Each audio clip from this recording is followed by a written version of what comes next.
Good day everyone, I am Giselle Joy Cagande from BSED English 1. For today's presentation, I will be discussing the contemporary foreign and economic policies.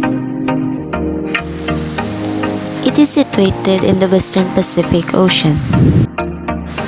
The Philippines is an archipelago of 7,107 islands, 17 regions, 81 provinces, 136 cities, 1,494 municipalities, and 41,995 barangays. It stretches from the south of China to the northern tip of Borneo.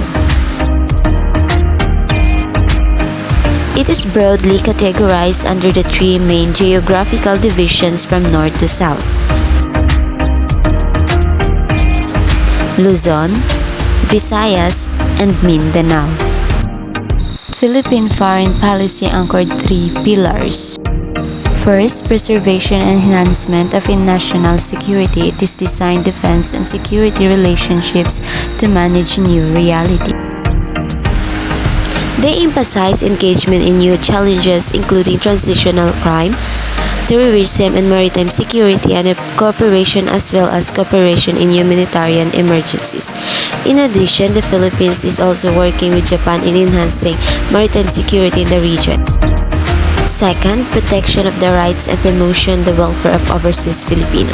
Since 2011, we have repatriated nearly 20,000 Filipinos in countries torn by civil strife and devastated by natural. Lastly, the promotion and attainment of economic security offers opportunities for closer collaboration between the DFA and MAP.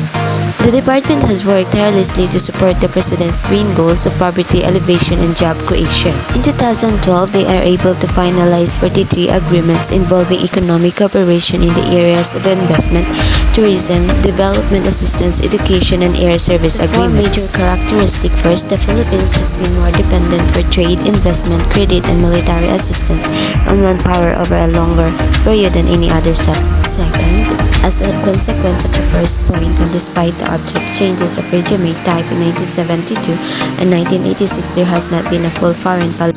Third, helping to sustain a unique relationship and fostering special perceptions of the external environment is the Philippines' geographical dispersion from the other Asian countries. Fourth, distinguishing characteristics. The Philippines has the weakest state structure in the region measured in terms of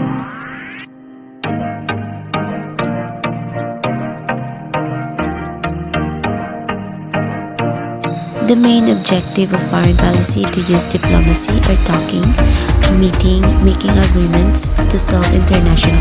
It has different types of economic policies: monetary, fiscal, supply side, microeconomic, labor market, and tariff or trade policy.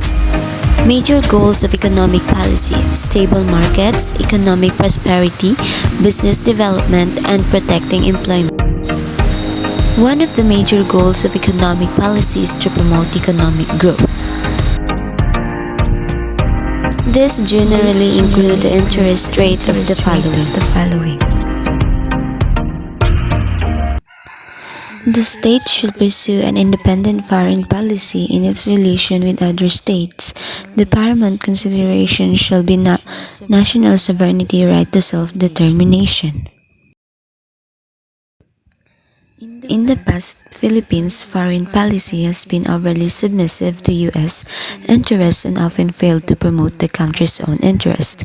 As the world increasingly becomes a multipolar environment, the country will need to invest more in bringing the best minds to work on national diplomacy and strategy. The Philippines' grand strategy, a careful look at our foreign policy doctrine, reveals how it has been defined, operated, and how it has persisted under the shadow of U.S. foreign policy.